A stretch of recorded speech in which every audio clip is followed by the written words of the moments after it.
Okay, we're back at the dealership where with the 03575 Maranello. Now this is the exact same car and the exact same dealership that we talked about a year ago when I looked at this car, and it's sat here for the last year. I might add, in the sun, in the rain, in the hail. So that clearly doesn't do well by the car, and you can see elements of that in the car, around the car.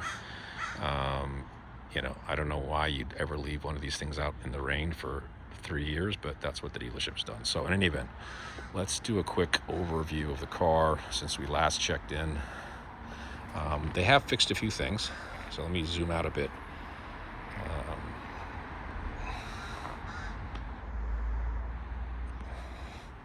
Maybe I can't. Okay.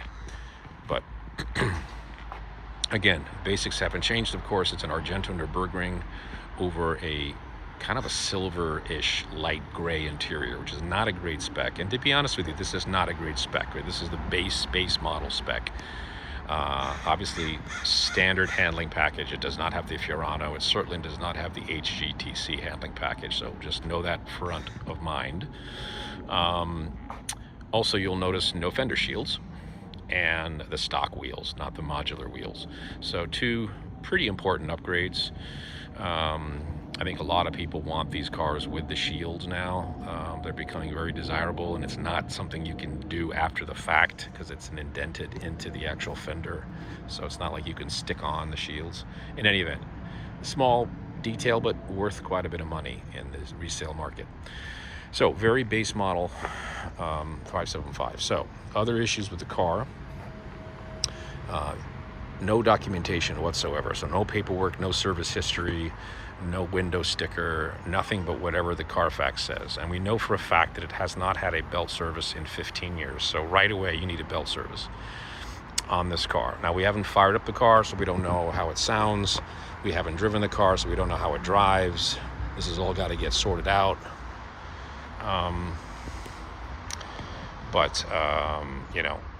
That is a TBD item. We don't know. We did pop the hood, and we'll pop it in a second again. The engine looks clean, but a good engine detailing will do that. So it doesn't really tell you anything if it's a clean engine. It's a clean engine. They did, however, replace or repair the headlamp gasket. So the rubber moldings around the headlamps were basically falling out of the vehicle when we were here last time. They have fixed that, and so they are attached. Now they're still a little bit dated and faded, but they do their job of providing a seal for the headlamps, and they don't flop around like they did last time. So that was something they did do. What they also did was they tended to the gap in the dash between the foam and the leather lining. Now, did they do a fantastic job? No, they didn't do a fantastic job. Let me show you. If you go inside the car, if you remember from last time, we had a couple of issues, one of which was this switch gear was all kind of falling into the assembly, and I remember it was a bit sticky. Now they've fixed it.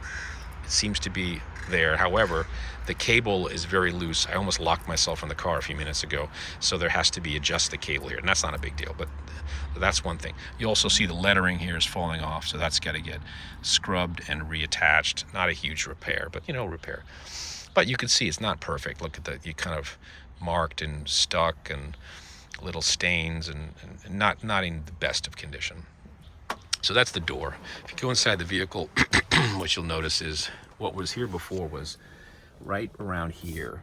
There was a clear line of yellow foam between the dash and the other piece of leather that goes to the windscreen. They have run looks like a line, some sort of a piece of leather as a sealant to cover that up. Now that's not really the best way to do it. You can see this little rubber molding thing that kind of plug that in to cover up the gap. Does it look better? Yes, absolutely it looks better. Now, is that the way to do it? No. Is it top line repair? No. It's sort of it's a little bit of a jerry-rigged solution, but it does improve it somewhat. The rest of the vehicle kind of remains as before. If you recall, there was this issue around the foam pulling away from the windscreen, and you'll see the leather pulling away from the windscreen, and you'll see the foam is visible. The rest The issue with the parcel shelf is it's still, you know, pulling away, and that's all torn and discolored, and it's got this kind of deteriorating foam that creates this little gritty mess. So that's all kind of got to get fixed at some point. And so you got to get a leather guy in here to reattach that and do it properly, because it looks like shit, quite frankly. You know, rest looks okay. You know, it's okay. It's not great. It's age. It's a 21-year-old car. It looks like it's 21 years old, maybe even older. Again, it's been sitting in the sun for 4 years, and you know, the interior kind of looks a little weathered because of it, because it has been weathered. So let's go around the other side. Actually, before we do that, we'll pop the trunk. Pop the trunk, and you'll see what's in the back here. It's a good sized trunk, not great, but it's not bad. You've got sort of the factory floor mats. There's no logo on them, so you'll have to get the new floor mats put in there. You know, basic panels. These are kind of loose here. This is kind of coming away, so that maybe to get reattached. But you know, it looks okay from back. It looks fine. It's not, you know, it's not great. This is never going to be a concourse car. Like, that's not the point. But the other issues cosmetically is, you'll see, you know, these gaskets are just perished. I mean, you can just run your finger along and it's just all corroded and discolored up here. This is all got to get resealed, and you can see all this is just coming apart because it's just been sitting in the sun for 4 years, you know. So that's got to get redone. How many thousands of dollars that is, I don't know. And then the next thing is the mechanical condition of the car. So let's go inside the passenger compartment here and sit inside. A couple things you notice right away. You sit inside the compartment and you have this dash. This looks like it's a little bit of a gap here. I don't know why, but it's not a nice flush thing like on other cars that I've seen. It looks like it's a little janky. And then you have this little piece. You got a little piece of stain here. I don't know what that is, like a scuff. And then the leather here above the airbag is kind of like torn. And again, I think this has got to come out, and you've got to reattach it, and you've got to do some work on the leather here. But again, you know, it's a silver leather. It's just weird. It's like a silver gray leather. So like silver over silver is a weird spec. It's just not a great spec, you know. This thing is still kind of floppy. It doesn't hold like it does. Look how flush this is, and look how weird and janky this is. Like, I don't know why that is. Maybe it's just the hinge up here. Does it get replaced or repaired? Okay, rest is pretty stock. Switch gear here looks okay. Again, lettering is all janky. That's got to get resealed. Not a huge thing to do. Let's go around the other side. Got the foam popping out of here. Oh, that's not great. You know, this is just like, oh, what the hell? Anyway. Seat is okay. You know, you got some bolster wear, but nothing crazy.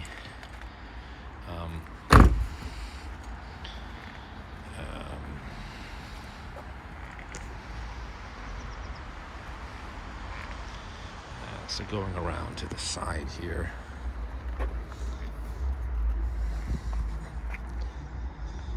You know, it's oh, another thing I want to point out. The hood cowl, this is like, it's kind of discolored and faded. Again, it's been sitting in the sun. Same with these wiper arms. It's just faded. It's been sitting in the sun. This is faded and sitting in the sun. You know, it just makes the car look really dated. And it's like, guys, how hard it is to put the car indoors. It's just sitting in the sun for 4 years and it looks so just weathered, you know. Anyway, but sit inside the driver's compartment for a second.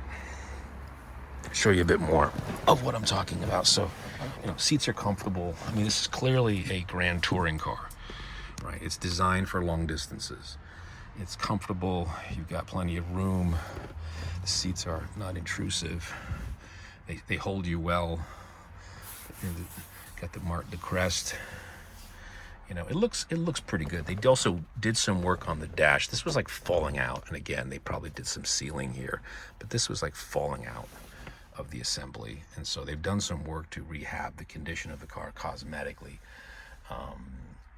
You know, I don't know what other things to do. But I mean, cosmetically, it doesn't look that bad, right? In any event, it looks okay. You know, it's a Ferrari. It's a Ferrari 575. I mean, you know, it's an amazing car. What we can do is, this has got to go. Like, you pull this out, you put in a gated shifter. You get a 575 with a gated shifter, manual, and if you can buy this for $75,000, I mean, oh my God, yeah, it's going to cost you 40 grand to put in the gated manual, but then you'll be in the car 115,000 or something like that, and you got a 575 Maranello with a gated manual. That's incredible, right? And the rest you can fix. I mean, it's not. Is it a concourse car? No, it's never going to be a concourse car. Is it an amazing spec? No. You know, we talked about that. But like, how many cars are buyable for $85,000 in this market? It's just, you know, it's just not. Anyway, check in next week.